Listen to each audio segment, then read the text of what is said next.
We are going to continue with preparations for the interpretation of questions for the GCE 2024. Those who are watching me for the first time, this is Invictus Forum.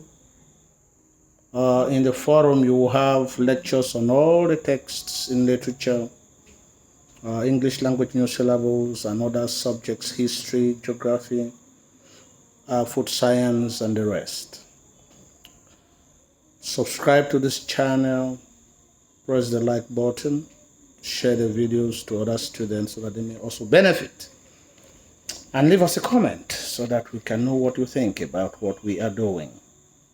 We are going to talk about A Raisin in the Sun, and we're going to talk about Pathos.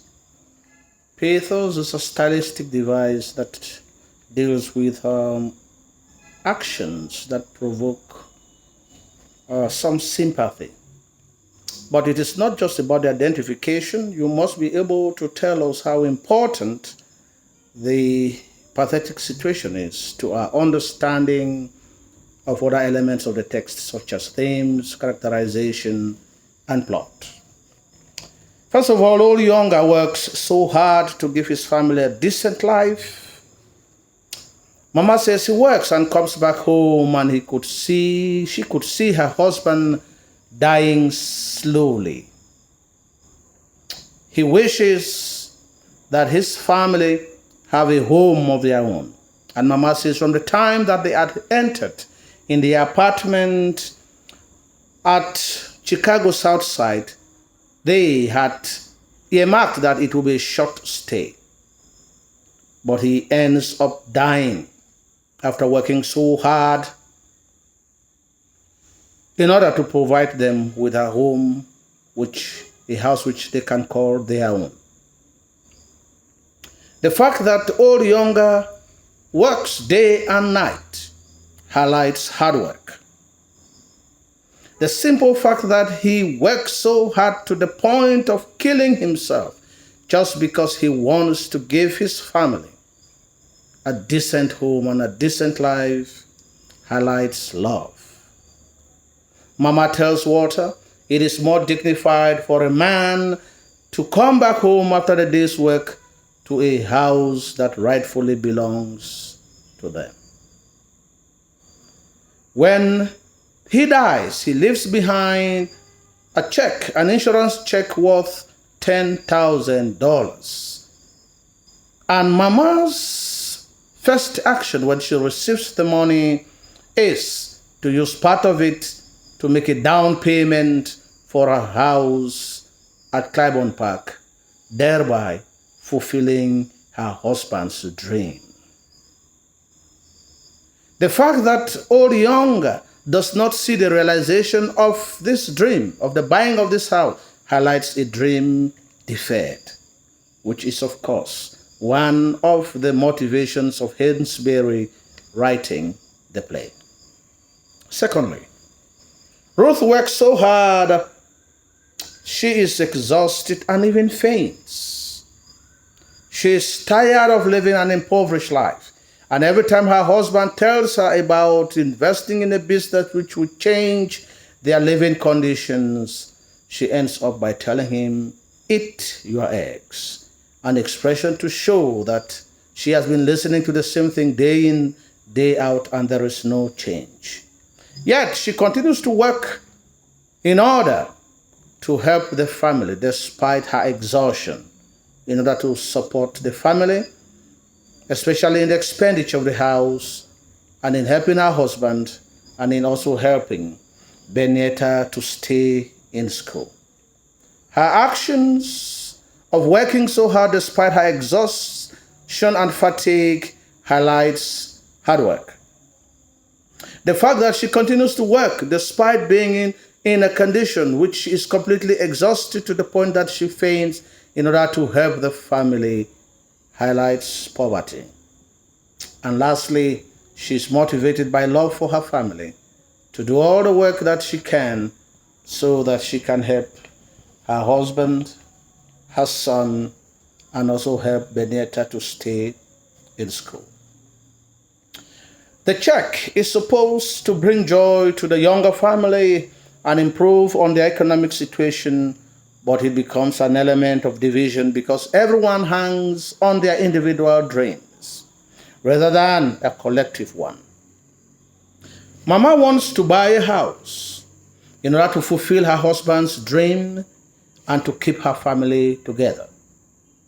Walter dreams of investing so as to empower the family economically and change the living condition of his family, while Benita sticks to her dream of becoming a medical doctor so that she can be of help to the poor.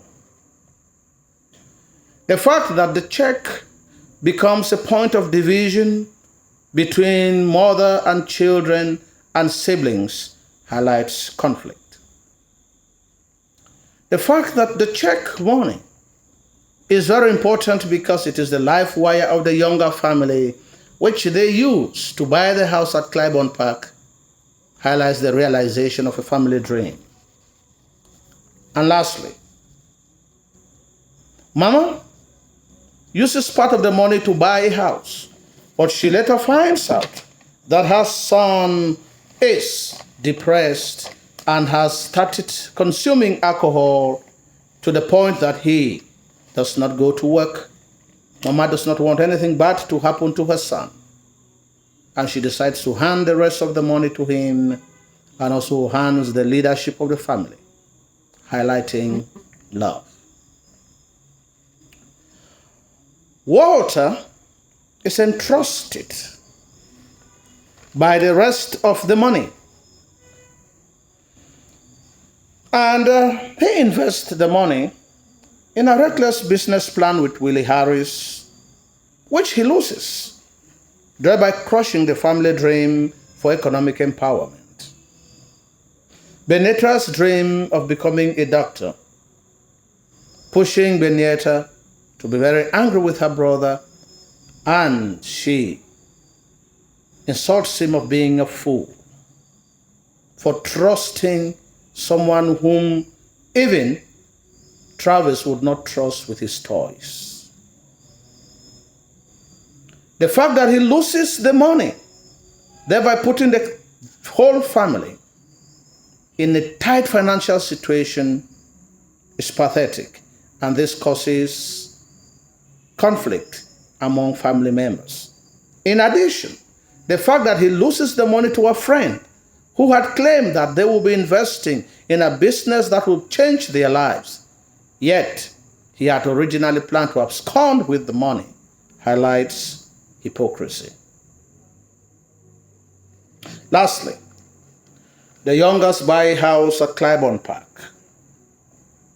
Mr. Lindner visits them to tell them that they will not be welcomed in the neighborhood because it is exclusively a white neighborhood. To reinforce Mr. Lindner's position, Mrs. Johnson comes in with a newspaper carrying the title, "Blacks Bombed Out of Claiborne Park." It is therefore pathetic that even though the youngest are moving into Claiborne Park, it is clear that they might likely not live there. They will be chased out because the white community do not want other communities to interfere and live in their neighborhood. The fact that the white community represented by Mr. Lindner does not want blacks to live in Claiborne Park highlights racial discrimination. And even when he tries to persuade the youngest that they will buy the house even at a higher price than they had bought it, and the youngest refuse, he leaves their house threatening them of what awaits them if they decide to move into Claiborne Park, highlighting racial conflict. Click on the like button, subscribe to this channel, share my videos with other students, and leave us a comment at the end. Let us know what you think about what we are doing. The channel is called Invictus Forum. You can also follow me on Facebook. Thank you. Stay tuned for the next video on A Raisin in the Sun.